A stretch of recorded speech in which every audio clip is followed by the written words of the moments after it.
So in 2023 I lived in Bali for about 4 months, and most of the time I spent in Canggu. And if you're planning to do the same and live in Canggu or like visit Canggu, this is the video for you, because I'm gonna be sharing all of my favorite places, all of my hidden gems, all of my Canggu secrets with you, so you can get there as prepared as humanly possible and you're gonna have the best time just like I did. So let's get into this real quick. So let me start this video off by giving you a little bit of a disclaimer.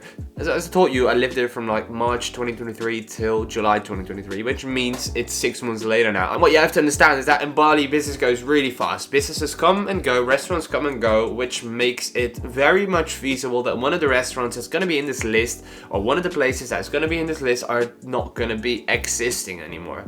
But I think chances are small, because these are genuinely good places which were always busy, and I don't necessarily think they're going to be out of business anytime soon, but you never know. So that's disclaimer one. Disclaimer two, if you're planning to work from Bali, if you're planning to be like a digital nomad and really grind, maybe Canggu is not necessarily the spot to be. There's just so much to do, there's just so much fun stuff to do, and you're gonna feel guilty for staying in and working. But I still included some of my favorite working places, so you can actually get some work done as well. And having said that, I think it is time to go into the list, which you can see here on the screen right now. This is a full list. I actually put all of these in a custom Google Maps map as well. So if you want this document and the Google Maps map, just send me a DM on Instagram and I'll personally send it over to you. But for now, let's get into this. So I basically divided everything in a few categories, right? So we've got the nightlife, we've got the beach clubs, we've got the dinner places, we've got the lunch and breakfast places, we've got the gyms, and then we've got a category which is filled with like other stuff. Think about hostels, surfing, paddle, tennis, whatever, all of that stuff. So let's start out with the nightlife. I think a lot of you watching have a certain image of Bali lifestyle, what it looks like, with all the glamour and with all the white tropical themed house parties. And yes, that's a huge vibe of Bali.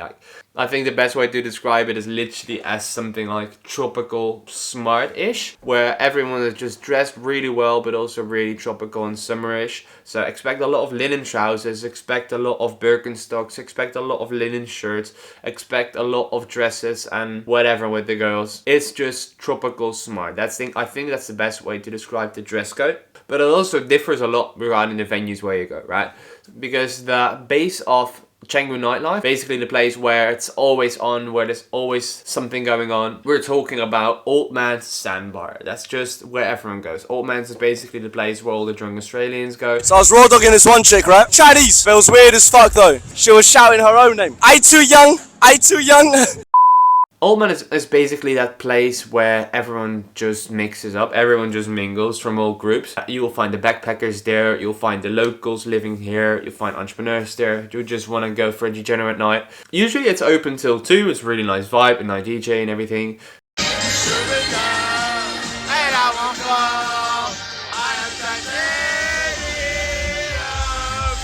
But at 2 it closes and everyone just moves onto the beach to Sandbar. And the Sandbar tonight just continues, usually with the same people from you've met in Old Man's as well, but it's just so many people. There's such a big influx of new people every day, which makes it almost impossible to constantly see the same people every time, which is beautiful. Basically, Old Man's is located at Batu Balong, which is also the place where everyone goes for a surf, where a lot of people go for their sunsets. And outside of Batu Balong, you will find some nice food stands. One of my favorites is the guy who sells hamburgers. It's absolutely, oh my god, that's just a godsend when going out these hamburgers. And then there's also someone who does tattoos, and unfortunately, he's doing really good he's doing really good business as well. Like, the motherfucker is literally printing money by just tattooing drunk people who will regret it the next day, but he's just like, no, fuck it.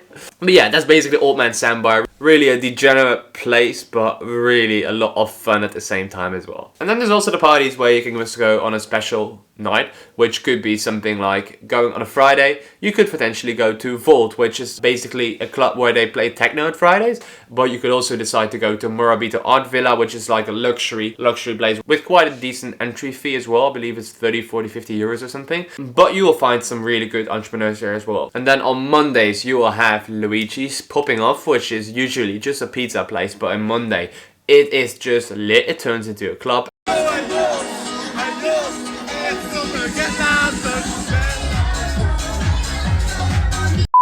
Like, I don't know why it's not busy on the other days, but Luigi's is for Mondays and Mondays off for Luigi. It's just how it goes. Be prepared, it's super busy. You won't be able to find many places to park your bike, but you can just dump it somewhere in the grass, it's fine, whatever. And then we obviously have the villa parties in Canggu as well, which there are very frequently. If you know Bali, you know that there's quite a big mix of rich people and poor people. That's like, it's very mixed in between, but that means that there's a lot of very beautiful villas, and all these people who are renting these villas like to do parties. In my opinion, these villa parties are the best night out, especially if you end up going out anyway. Like, it turns into some good nights, let me tell you that.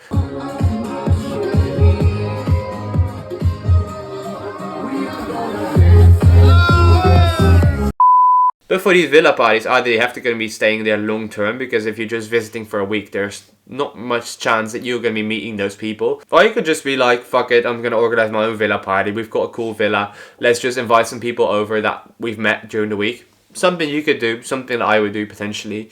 And then for other kind of nightlife, which might be Savaya or Single Fin or whatever, it's outside of Canggu, so we're going to leave that out of the video. And regarding the beach clubs, that's a separate topic that we're going to talk about right here. So let's start about the beach clubs, which is a separate division. I wouldn't call it nightlife because it usually starts during the day. It does involve drinking, it does involve party, it does involve music and everything, but it starts during the day. So this is actually the place where you want to be with sunset, right?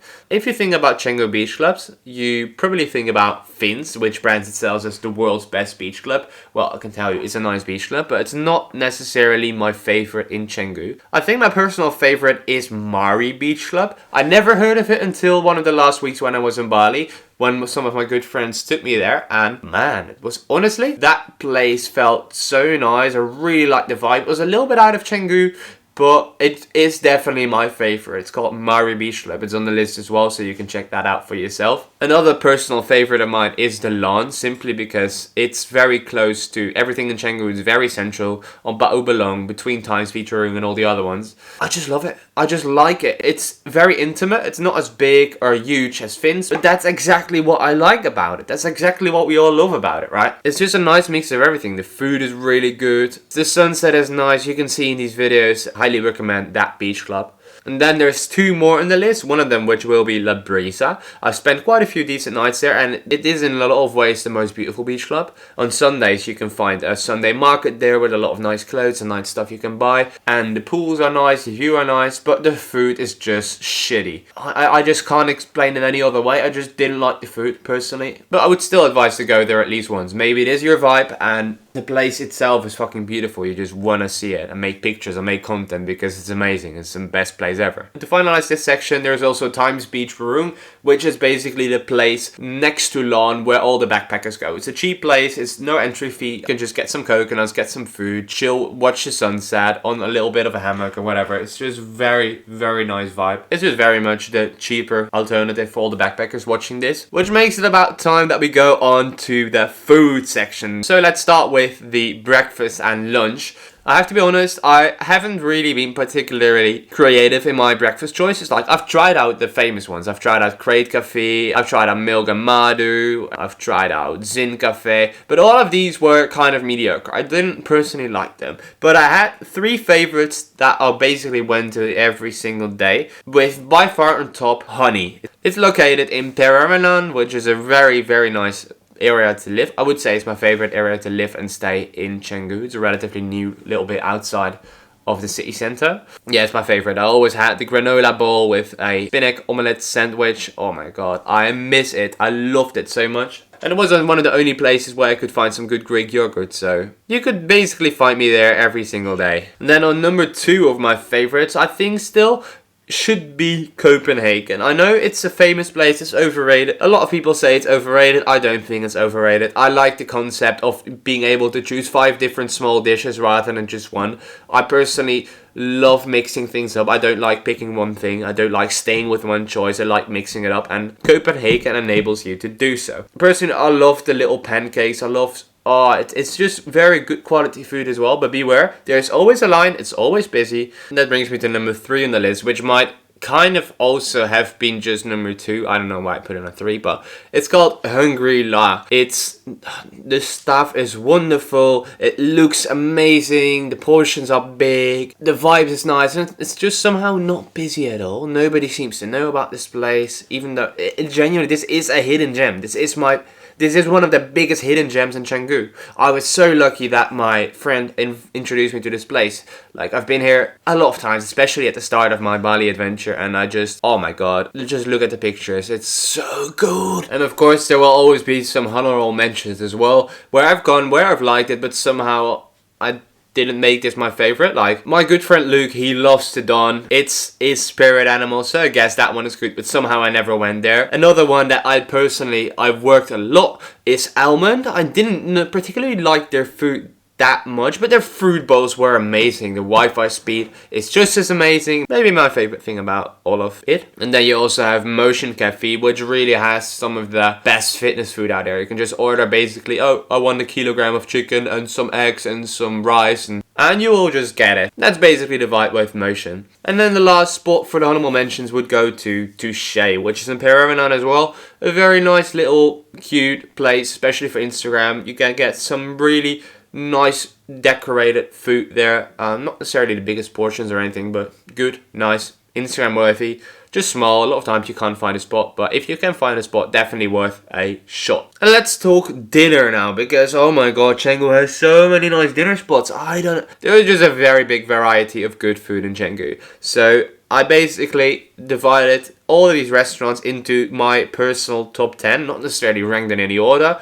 I tried to mix it up a lot with like the types of food you'll find there, and I wanted to make sure that I personally visited all of these places, because I could tell you about the best that people love the ramen place or the sushi place, but I don't like sushi. I haven't been to a ramen place. I wouldn't know if that's really good. So let's start out with my very much favorite in all of Bali. If you know me, you know that I'm a huge fan of Italy. I'm a huge fan of Italian food, and L'Osteria has by far the best food. Whether it's the one in Canggu or they also have another store in Ubud, it's just, oh my god, it's so much better than La Baracca.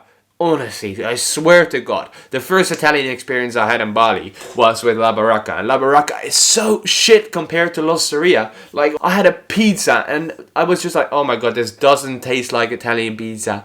Not even close. I was like, there's no way this place is owned by Italians. And then I heard the owner speaking Italian and I was like, oh my god, you're doing your nonna a disservice with that pizza.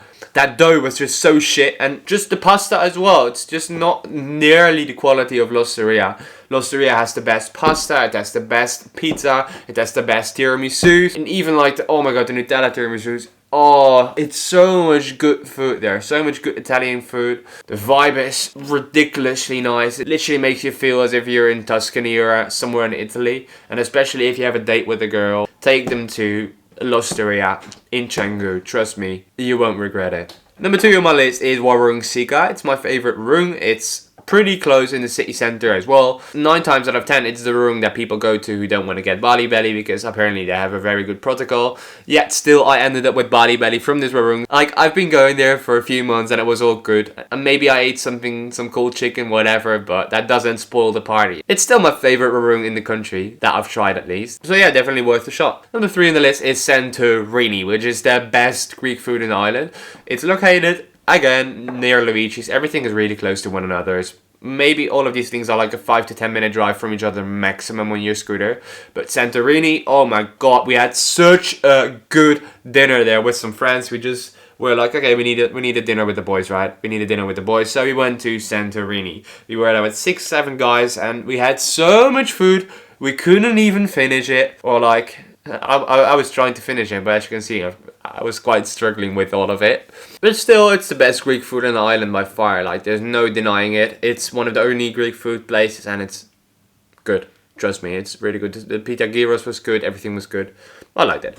And then number 4 is one of my favorite spots, which is called Zali. I've probably went there about 10 different... I actually went there more than 10 times, I think. Part of the reason was because I was literally outside of the hostel where I was staying the first month. But more importantly, I kept going back there because the vibe is just nice. The food is Lebanese. I love Lebanese food. It's the mezze and everything. It's just so good again. And there is live music. There's one specific day where they have live music, which is a nice little addition as well.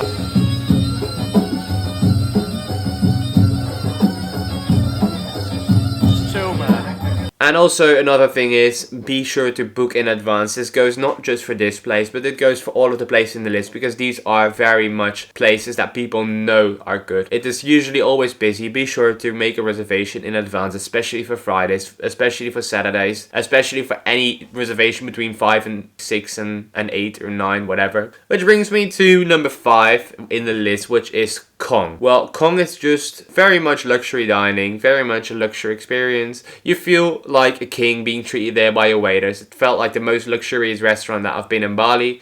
Did it leave some kind of culinary imprint in my mind?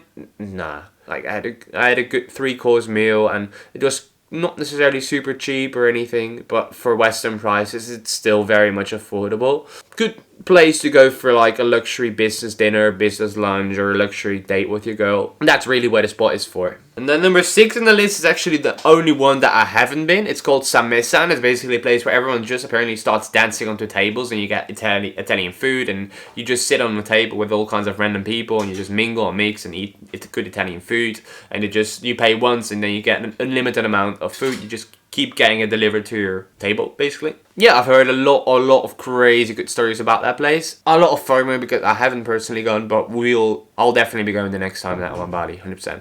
Number 7 on the list is Lola's Cantina Mexicana. It's, if you've been in Canggu and if you've driven through the shortcut, you always notice that there is on the right side or the left side, depending where you drive, there is this place, this Mexican place that's always filled with people. Well, Lola's Cantina Mexicana is the name of that place. It's actually as good as you think it is. It is cheap. It is amazing for groups. You get the best tacos. You get the best burritos. It's just a very nice place for a little bit of a early dinner with your boys. And number 9, we've got Lila Brown, which is one of those luxury venues as well. It's very high end, it's very good food, very good staff, but it comes with the price. So take this one as a recommendation for your luxury dinners, because you're gonna walk away with a bill that's definitely above $100, 100%. Now it's time for the last restaurant in this list for dinners. It's called Penny Lane. I just love the venue. Food is decent, the atmosphere is wonderful, it's perfect for good groups. I just really liked it, especially if you go on a date night or like with a big group of friends. It's a very nice place. Beware though, again, it's always busy, so make a reservation. There's a pool table there. It really makes you feel as if you're somewhere in the Mediterranean, which I loved. And I definitely made it into the top 10 because of that reason. So now it's time to go to the gym section, because I've got a lot of questions from people like asking, okay, where do I need to go? Where do I need to go to the gym? Because they see a gym on my stories, and it's not usually a gym that most people see, because the best gym, objectively the best gyms when I was there were BodyFactory, Wanderlust and Obsidian. Well, BodyFactory and Obsidian, I mean, it would be good gyms, but I just didn't like working out there. It was too polished, too many influencers, too many people just going there for pictures rather than working out. It wasn't my vibe. So I decided, let's try this little bit more of a local gym, Pucuk, which is basically just some random Indonesian guy who hosts that in the city center with his mom. It's literally next to Motion Cafe for your post-workout meals, and next to Motion Cafe you've got Ammo Spa for your post-workout ice bath. So let me tell you, the location is perfect. It's way cheaper than all the gyms, because Obsidian and like BodyFactory, you're gonna pay about 150 per month minimum, and I'm talking about euros, not necessarily Ks. Pucuk was, when I was there, literally 10 euros per month. It's way cheaper, so that will be my personal recommendation. I also really liked Wanderlust. I had some really amazing CrossFit workouts there. Jongens, dit is echt een van de zwaarste dingen die ik ooit gedaan heb. No cap. So if the CrossFit is your thing, definitely go to Wanderlust. Awesome little place. And regarding the gyms, there's also a new kit on the block, which everyone seems to love, which opened there basically the month after I left, and it's called the Warung Gym. It's most likely the best gym now to go. Literally everyone I know that's still in Bali loves that gym. It has an amazing rooftop where you can work out. There's a nice little garden. All the facilities are new. A members only gym, so you won't find random tourists there. It's just apparently a very nice vibe. So definitely go check that one out as well if you are in Bali right now. Well, that brings us to the last section, which is all the other stuff that I haven't been talking about. Let's start out with hostels. There's a lot of good hostels there. Personally, I stayed in the farm, which was really nice, really social. If you want to work, it's not the place, but you already know that. If you want to work, I would probably just say go to Tribal. Simple. Go to Tribal. It's a co-working space together with a hostel section. So all the people sleeping there are gonna be people that are also being a digital nomad. So it's really easy to connect with people. You literally only have to go downstairs and then it's time to work. So you're really almost forced to work. Highly recommend that place. If you want to work in a different spot and we're talking about co-working spaces, well, personally, we've had an office in Nebula, which we loved, but it was just a little bit far away from Paranan where we lived, so it's in Barawa, which is a different section. Still would 100% recommend Nebula. It's a very nice office, one of the nicest offices that you'll see. You'll meet some very interesting people there, and the Wi-Fi is actually good there as well, which is a big thing in Bali. Another co-working space that people love is BeWork. It's also a place where you have to pay for it, but that's what you have to do for a lot of things in Bali anyway. Personally, I haven't been there, but I heard a lot of good stories, so... And yeah, there's also like free options where you can work. I personally loved working in Almond Cafe because it has the best Wi-Fi in town and the best food bowls as well.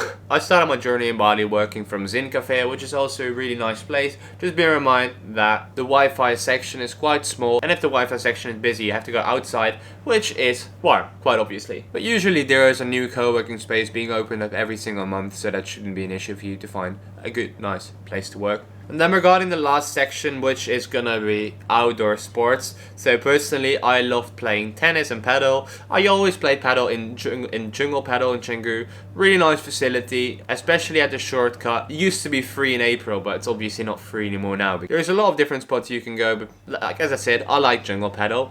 Regarding tennis, the other sport that I love, I went to Liga Tennis Academy, which is an academy with like hardcore courts. It's not cheap. It is always quite busy as well, but it's a good facility. There's no air conditioning, so it's gonna be hot, it's gonna be sweaty, but that's the fun, I guess. And then there's the last thing, surfing. I absolutely hated it when I tried it. Oh my god, I was so godforsaken bad at surfing. It is not even funny how bad I was. Like, I haven't been able to stand on the board for like longer than... No, I haven't even been able to stand on the board. It's just utterly terrible. When you try, you can go rent the board with someone in Batu Balong, some random Indonesian dude. There's a lot of them who just hustle for their money. I would recommend go for someone like that. Or even better, have a friend who knows how to surf, who can teach you. That would literally be the best thing ever. And then it's just a matter of renting a board with one of those Canggu guys. And yeah guys, that's is about it. That is basically all of my recommendations that I have about Canggu. I could still give you maybe some more recommendations about how to find a house, where to stay. Personally, I love Paranan. It's my favorite place. I would definitely recommend staying there. Paranan, Batu Balong, that's center Canggu. Regarding scooter rentals, you can just rent a random scooter anywhere down the street. There's a lot of these addresses where you can rent them. Just try them out, see if there's a lot of good reviews in Google. If so, go ahead. It's all similar price, so you can negotiate a little bit, like with everything in Bali. Regarding internet, just get yourself either an eSIM or some card you have to put in your phone. It's very simple. You just put your own SIM card out and you put another SIM card in, or you just get an eSIM with Airalo. It's what I use. I'll put a link in the description to that. Regarding the water quality, definitely don't drink it. It's not meant to drink. It's also very bad for your skin. So if you're staying there long term, get a water filter for your shower, so your hair actually stays silky smooth. And I think that's basically virtually everything covered that there is to cover. If you've got any questions about Canggu, send me a DM. If you want this full list of things which are made in Notion and which I also made in a Google Maps file, you can easily import to your Google Maps. Follow me on Instagram, send me a DM, and I will gladly send that over to you. And with that, having said that, I hope you're gonna have the best time in Bali, just like I did. It was really a catalyst for getting my life at least in order, in action, and I'm very grateful for all the things that I've done, for all the people that I've met. There's gonna be a lot more coming up, a lot more exciting stuff coming up, but I'll share more about that later. This is already getting out of hand. So guys, I love you. I wish you guys the best. Ciao. Just as a little bonus, there's 3 places I did not include in the video, yet I did include them in the Notion guide. I'm talking about the Meat Emporium, which was literally one of my favorite places. It's like a butcher that grills your meat. It's the best thing ever. It's cheap. I love it. And then my second favorite would also be Smokey's, which is like protein shakes. It's in the heart of Canggu. We've had like 100 shakes there, and the gorilla shake is so good as well. Third favorite I missed, gotta be Mostly. It's a place where we had an event. It's a place where we had food for over 20 times. It's really high quality. It's a super zen vibe, and I would definitely 100% recommend it, but definitely go check them out by yourself. Not gonna keep it too long. Video's already too long. So this is the real end of the video. See you guys. Ciao.